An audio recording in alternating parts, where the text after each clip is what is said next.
Bienvenidos a nuestro canal de YouTube, Noticias del Bernabéu. Aquí seguimos acercándote la información más reciente y los acontecimientos clave que marcan la actualidad del Real Madrid. Antes de arrancar con el vídeo, recuerda apoyarnos suscribiéndote al canal. Ahora sí, comenzamos. El Real Madrid perdió una final marcada por los errores. La Supercopa se esfumó entre destellos individuales y fallos colectivos. El conjunto blanco dejó escapar el primer título de la temporada en un clásico que resume a la perfección su momento actual. Talento individual, una idea de juego reconocible y compromiso táctico, pero una alarmante falta de contundencia y una defensa frágil que terminó pasando factura. La derrota por 3-2 ante el Barcelona, en un partido repleto de desajustes defensivos por ambos lados, privó al equipo de Xabi Alonso del trofeo y volvió a poner sobre la mesa la distancia que hoy separa a los dos grandes del fútbol español respecto a la verdadera élite europea. Un Madrid con plan, pero sin eficacia. El análisis del partido deja una sensación amarga. El Real Madrid fue un equipo competitivo, con una propuesta clara, que tuvo la final en sus manos, pero no supo cerrarla. Por juego y ocasiones, mereció al menos llevar el encuentro a la prórroga, especialmente con dos acciones claras en el tiempo añadido que pudieron cambiar el desenlace. Sin embargo, volvió a aparecer el viejo problema de la falta de acierto en los momentos decisivos, una carencia que parece estructural y que va más allá del entrenador de turno. Vinicius, en estado de gracia, pero insuficiente. En medio del naufragio colectivo, emergió una figura que sostuvo al equipo, Vinicius Jr. El brasileño firmó una actuación brillante y anotó uno de los goles más espectaculares de su carrera con el Real Madrid, un tanto que no existía hasta que él decidió crearlo. Más de 30 metros de carrera, desborde puro y una definición imparable. Fue una acción individual descomunal que reanimó la final y devolvió la esperanza, aunque no alcanzó para corregir los graves errores del conjunto. El punto de quiebre, la salida de Valverde. El partido tuvo un momento que muchos madridistas señalan como decisivo. La sustitución de Federico Valverde marcó un antes y un después. Con la salida del uruguayo, el equipo perdió intensidad, equilibrio y capacidad de presión. El centro del campo se desarmó, se rompió la conexión entre líneas y el Barcelona encontró espacios con facilidad en una defensa ya insegura. Desde ese instante, el Real Madrid dejó de competir al mismo nivel, un nivel preocupante más allá del resultado, más allá de quién levantó el trofeo. Lo verdaderamente inquietante fue el nivel mostrado por ambos equipos. El diagnóstico fue claro. Tanto Real Madrid como Barcelona exhibieron graves carencias, especialmente en defensa. El partido estuvo plagado de errores, desajustes y decisiones mal ejecutadas. La conclusión de cara a Europa es inquietante. Con este nivel, cualquier equipo potente de la Champions League podría superarles con relativa facilidad. La falta de solidez y de un juego estructurado aleja a ambos de la lucha real por el título continental. Una defensa en estado crítico. La sensación general quedó resumida en una frase contundente: no se puede defender peor. Los goles encajados llegaron tras pérdidas de marca, descoordinaciones constantes y errores individuales difíciles de justificar. Para un equipo que aspira a todo, esta fragilidad defensiva es inaceptable, y la final de Riad fue la prueba más clara de ello. Reflexión final: un título perdido y muchas dudas. El Real Madrid regresa sin trofeo y con la sensación de haber desperdiciado una gran oportunidad. Xabi Alonso ha demostrado que puede implantar una idea y que el equipo responde, pero la falta de eficacia y, sobre todo, los gravísimos fallos defensivos han lastrado su proyecto. La Supercopa se perdió por detalles, pero esos detalles son precisamente los que separan a los campeones de los que se quedan en el camino. La temporada continúa, pero esta derrota deja una marca profunda. El Madrid necesita reforzar su defensa y ganar consistencia colectiva si quiere aspirar a los grandes títulos. La sombra de una Champions lejana, dominada por equipos más sólidos y fiables, empieza a sobrevolar un Bernabéu que, como siempre, exige victorias. La pregunta es inevitable: ¿está realmente preparada esta plantilla para competir por todo? La final de Riad dejó serias dudas. Simeone y Vinicius. el cruce que expone la provocación y el doble rasero mediático. La semifinal de la Supercopa entre Atlético de Madrid y Real Madrid dejó un episodio que fue mucho más allá del fútbol. El enfrentamiento verbal entre Diego Pablo Simeone y Vinicius Jr. destapó una estrategia clara de desestabilización psicológica y evidenció un tratamiento mediático desigual que habría generado un escándalo si los papeles se hubieran invertido. La provocación constante de Simeone. Según testigos y reportes de la prensa presente,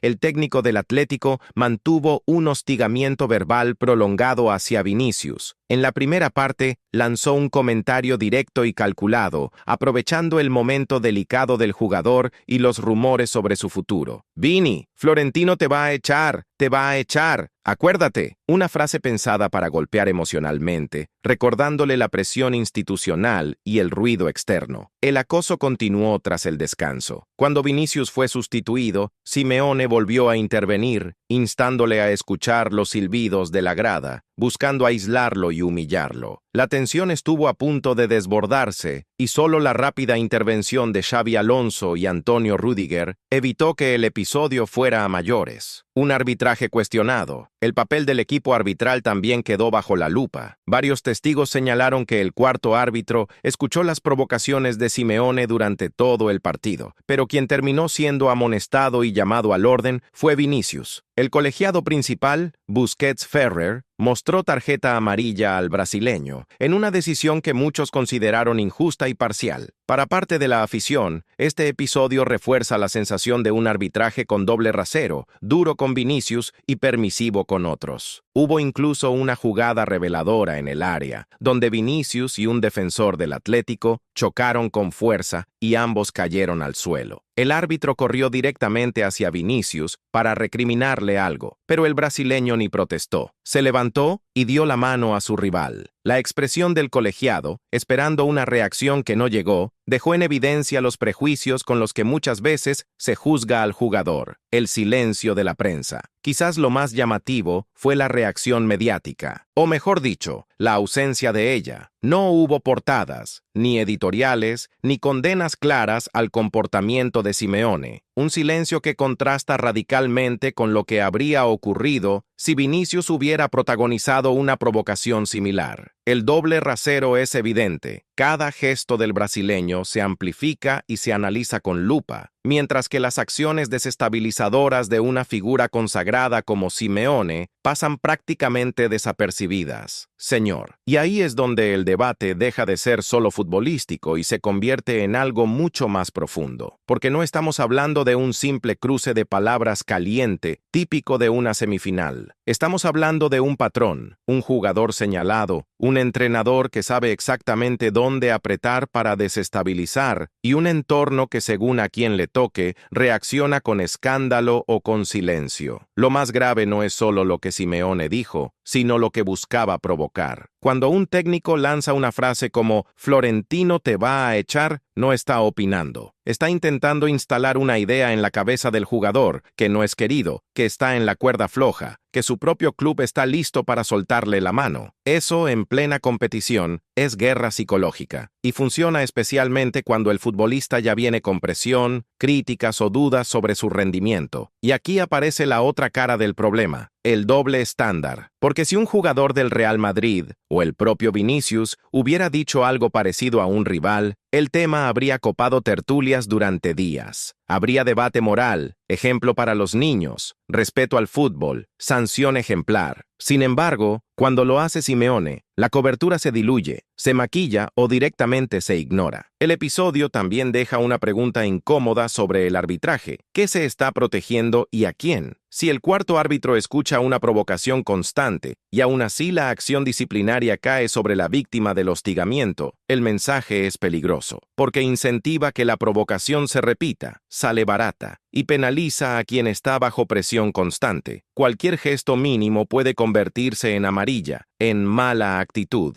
en narrativa negativa. Para el Real Madrid, lo ocurrido no es un detalle menor, es un contexto que afecta al rendimiento, al control emocional y, sobre todo, al foco competitivo. En un torneo corto como la Supercopa, cada partido se decide por matices. Y si el rival logra sacarte del partido, aunque sea mentalmente durante 10 minutos, te puede costar un título. Ahora bien, lo que más preocupa al madridismo es que todo esto llega en un momento donde el equipo, además, está mostrando debilidades que no se pueden esconder, porque cuando ganas, todo se relativiza. Pero cuando pierdes una final y, encima queda la imagen de fragilidad defensiva, falta de contundencia y un equipo que se desordena con cambios puntuales, el ruido se multiplica. La derrota en Riad deja dos líneas de urgencia claras. La primera es futbolística. La defensa necesita soluciones inmediatas. No hablamos solo de nombres, sino de automatismos, coordinación, concentración en los primeros segundos tras pérdida y agresividad en el área. Los goles encajados no fueron jugadas imposibles, fueron errores evitables. Y en Europa, esos errores no te perdonan. La segunda línea es emocional y competitiva. El equipo necesita sostener la cabeza fría cuando el partido se vuelve un ambiente hostil. Vinicius no solo juega contra el rival, juega contra una narrativa permanente. Y si el Real Madrid quiere competir por todo, debe proteger a sus futbolistas en el terreno psicológico, tanto como en el físico, porque el fútbol de élite también se gana ahí. Y a partir de aquí, el foco vuelve a una palabra que define el momento del Real Madrid: